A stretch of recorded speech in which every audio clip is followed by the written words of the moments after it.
अस्सलाम वालेकुम, welcome back to Shifa boutique. Viewers, एक बहुत ही खूबसूरत से डिज़ाइन के साथ दोबारा से हाजिर हो गई हूँ। तकरीबन 11 से 15 साल तक की बच्चियों के लिए ये डिज़ाइन है। एम्ब्रॉयडर्ड एंड प्रिंटेड शर्ट का फैब्रिक है, उसके साथ मैंने ये लेस ले ली है मैच करके, बिल्कुल इसकी कलर की मैचिंग के, और ट्राउज़र जो है प्रिंटेड है। तो इसके साथ हम डिज़ाइनिंग कैसे करेंगे वो मैं आप लोगों को बताऊँगी।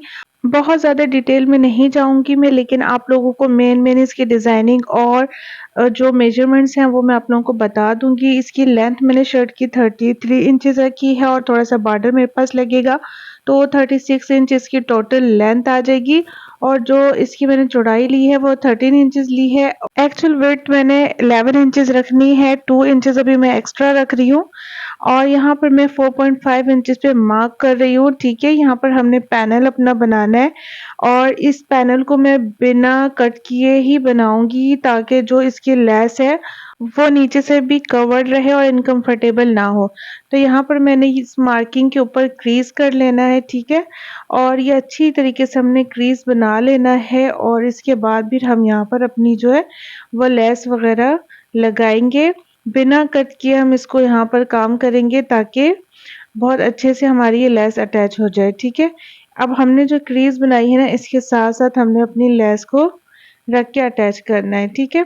मैं आप लोगों को दिखा भी देती हूँ। इस तरीके से जहाँ पर हमने क्रीज बनाई है उसके साथ साथ रख के मैं यहाँ पर लेस अटैच कर रही हूँ।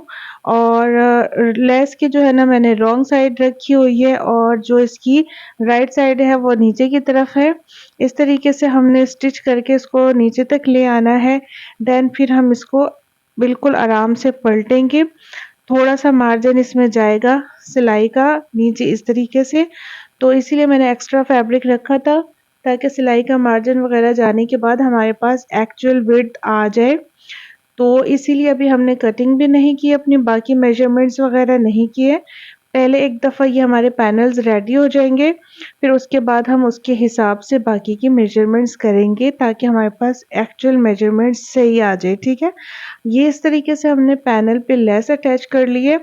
अब इसके बाद ये देखें, यहाँ पर इस तरह से हो गया। अब हमने इसको कटिंग करना है, इसको डबल फोल्ड करेंगे अच्छी तरीके से। इसके जो शोल्डर है वो मैं चौरस कटिंग करूंगी, स्क्वायर शोल्डर हम इसमें कटिंग कर रहे हैं। तो इसके लिए मैंने यहाँ पर जो है तीरा लिया है 6.2 इंचेस पे, ठीक है। और ऊपर से जो मैं लेंथ इसकी रख रही हूँ यानी आर्म होल की, वो 7.5 इंच, तकरीबन 7.2 इंच रख रही हूँ। तो हाफ इंच हमने शोल्डर डाउन कर देना है। अब इसमें हमने कुछ भी कटिंग नहीं करनी क्योंकि स्क्वायर शेप रखना है। चेस्ट हम रख रहे हैं 8.5 इंचेस और चेस्ट टू हिप हमने डिस्टेंस तकरीबन 12.5 इंचेस रखा है। और हिप लाइन जो है वो मैं 9 इंचेस रख रही हूँ। इनको हम स्ट्रेट कर देंगे। सिलाई का मार्जिन तकरीबन 1 इंचेस हम ले लेंगे और इसको भी स्ट्रेट कर लेंगे। देन हमने जो नीचे से दामन की विड्थ रखनी है वो तकरीबन 11 इंचेस रखनी है, उसको भी हमने स्ट्रेट कर देना है अपनी कटिंग वाली लाइन के साथ, और बस हमने जस्ट इसको कटिंग कर लेना। अभी ये मैंने फ्रंट साइड कटिंग किया है और इसके बाद इसकी बैक साइड भी हमने कटिंग करनी है। बैक साइड पे थोड़ा सा हमने जो फैब्रिक है बैक वाला वो थोड़ा सा बढ़ा के रखेंगे अपने तीरे के ऊपर से। यहाँ पर ये देखिए मैंने बैक पार्ट बिछाया है डबल फोल्ड करके और तकरीबन 1 या सवा 1 इंच मैंने बढ़ा के रख लिया है। अब बिल्कुल हमने सेम मार्किंग इसी तरीके से करनी है और कटिंग सारी वैसी ही करनी है। बस 1 इंच हमने तकरीबन ऊपर से तीरा अपने उठा के रखना है। बाकी सारी कटिंग मैं सेम टू सेम ऐसे ही कर रही हूँ। ये देख ली इस तरीके से। यहाँ पर देखिए ये बैक वाला तीरा हमारा जब फोल्ड होके आगे आ जाएगा तो टोटल हमारे पास जो इसकी डिस्टेंस आएगा यानी जो मेजरमेंट इसकी आएगी उसके मुताबिक हमने अपना जो स्लीव्स है वो कटिंग करना है। तो यहाँ पर मार्जिन रखने के बाद हाफ इंच का मेरे पास 7.5 इंच आ रही है लेंथ इसकी, और चौड़ाई में 2.5 इंचेस, ठीक है। इसी मुताबिक मैं अपने स्लीव्स कटिंग कर लूँगी। यहाँ पर स्लीव्स मैंने 4 फोल्ड करके रखा है। 7.5 इंच पे मैं मार्क कर रही हूँ। इसमें मैंने सिलाई का मार्जिन रखा हुआ है 2.5 इंच पे हमारी जो एक्चुअल थी फिटिंग वाली लाइन वहाँ तक, और ये हमने उस पर मार्क कर लिया है।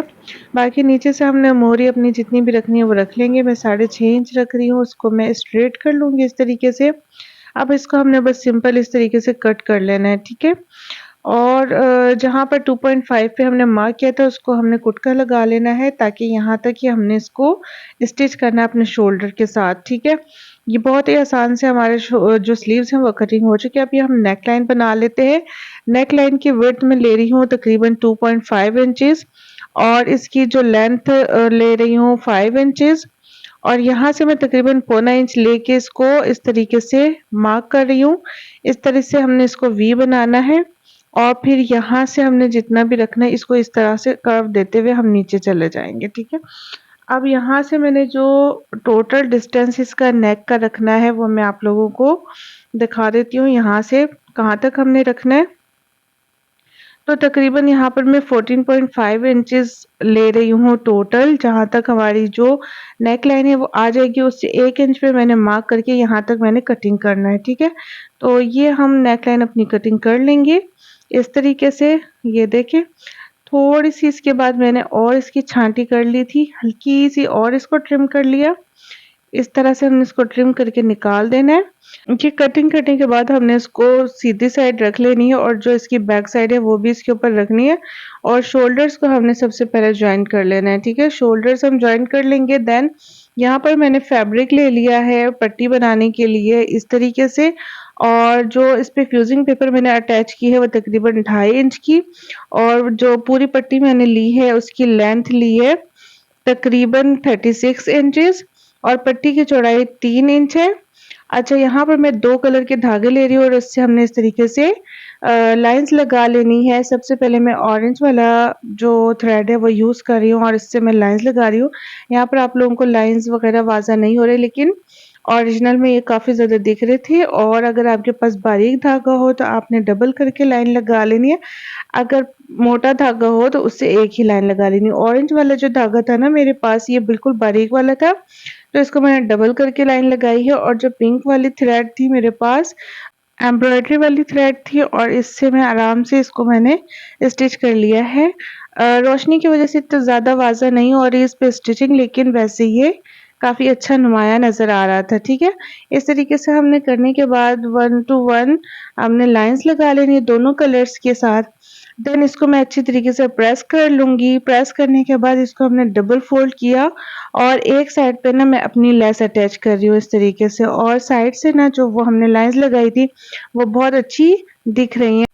जितनी मैंने अपनी नेक लाइन की जो पट्टी बनानी थी उसके मुताबिक मैंने ये लेस अटैच कर दी है। बहुत चौड़ी पट्टी नहीं बनानी थी मुझे। अच्छा, अब यहाँ से मैं स्टार्ट कर रही हूँ इसके लेफ्ट साइड से थोड़ा ऊपर से रख के मैंने स्टार्ट किया इसको अटैच करना और ये पूरा मैं ले जाऊंगी यहाँ से डायरेक्ट बैक से होते हुए इसकी फ्रंट साइड की राइट साइड पे। ये देखिए इस तरीके से यहाँ से हम जाते जाएंगे और यहाँ से हम बैक साइड से गुजारते हुए बिल्कुल आगे अपने फ्रंट साइड पे चले जाएंगे। पट्टी मैंने इसी मुताबिक तैयार की है कि हमारी पट्टी पूरी जो है अपनी नेकलाइन पे पूरी आ जाए। जहाँ तक हमने कट लगाया था वहां से फिर हमने इसको नीचे इस तरीके से जहाँ तक हमने फोल्ड करना है वो इस तरीके से नीचे तक लाके हमने इसको स्टिच करके फोल्ड करके स्टिच करके पक्का कर देना है। देन जहाँ तक हमने कट लगाया था वहां पर कुटके लगा लेने इस तरीके से ताकि ये इजीली इस तरह फोल्ड हो जाए और फैब्रिक भी साथ फोल्ड हो जाए। फिर इसके बाद मैं यहाँ पर आप लोग हाथों से भी तुरपाई कर सकते हैं इसकी, मैं यहाँ पर स्टिचिंग से ही इसको बाकी का स्टिच कर रही हूँ। ये देखिए इस तरीके से और यहाँ से हमने इसको क्लोज करते हुए ऊपर तक ले जाना है जहाँ तक भी हमने इसकी क्लोजिंग करनी है। नेक अपना जहाँ तक भी बंद करना है वहाँ तक हमने इसको स्टिच कर लेना है और शोल्डर की दोनों साइड्स पे भी हमने कुटके लगा लेने हैं। नेक लाइन हमारी रेडी हो गई। तो अब हमने अपनी स्लीव्स अटैच करनी है। स्लीव्स अटैच करने के लिए मैंने जो इसके कॉर्नर्स थे उन पर फ्यूजिंग पेपर चिपका लिया था। अब स्लीव्स में रख के अटैच कर रही हूँ और जब इसके हम कॉर्नर पर आएंगे तो ये देखिए ये अभी हमने शोल्डर ऊपर से स्टार्ट किया है, बैक साइड से लगाना स्टार्ट किया है, फ्रंट साइड पे मैं आ गई हूँ। यहाँ पर इसका कॉर्नर आ गया है। कॉर्नर आने से पहले ही आप लोगों ने ना क्या करना है, पहले इसको रोक लेना है और यहाँ पर हमने एक कुटका लगा लेना है जहाँ तक भी हमारी स्टिचिंग आएगी। तो यहाँ पर आकर हमने स्टॉप करना है जहाँ तक हमारी सिलाई होगी और फिर इसको हमने अपने फैब्रिक को इस तरीके से फोल्ड करके और दूसरी साइड पे जहाँ तक हमने सिलाई का मार्क किया था वहाँ तक स्टिच कर लेना है। हम दूसरी साइड भी बिल्कुल इसी तरीके से स्टिच करेंगे। स्क्वायर हमारा बहुत अच्छा सा आ जाना है, ये देखें इस तरीके से। तो स्लीव्स पे हमने इस तरीके से स्टिच कर लिया और बाकी का जो हमने सिलाई का मार्जिन रखा हुआ था वहाँ पर से हमने स्लीव्स की सिलाई की और साइड की सिलाई करते हुए नीचे तक आ गए। तो यहाँ पर शर्ट हमारी बिल्कुल कंप्लीट रेडी हो चुकी है। स्लीव्स पे मैंने पाइपिंग की है और दामन और चाकों पर भी पाइपिंग की है। बॉर्डर अटैच किया है पाइपिंग के साथ और ये हमारे पास फाइनल लुक है इसकी कुर्ते स्टाइल की। बहुत ज़बरदस्त इसकी लुक आई है, बहुत अच्छी। आई होप आप लोगों को पसंद आया होगा। ये देखिए इस तरीके से हमने इसके दामन को रेडी किया है। यहाँ पर पाइपिंग के साथ हमने बॉर्डर अटैच किया है और सारी इसकी पिंक कलर में हमने इसकी जो है ना पाइपिंग की है। बहुत ज़बरदस्त इसकी लुक आई है। ट्राउज़र भी इसके साथ हमने चौड़े पांचों वाली ट्राउज़र इसकी तैयार की है। तो उम्मीद है आप लोगों को पसंद आई होगी। मिलते हैं नेक्स्ट वीडियो में इंशाल्लाह। अल्लाह हाफिज़।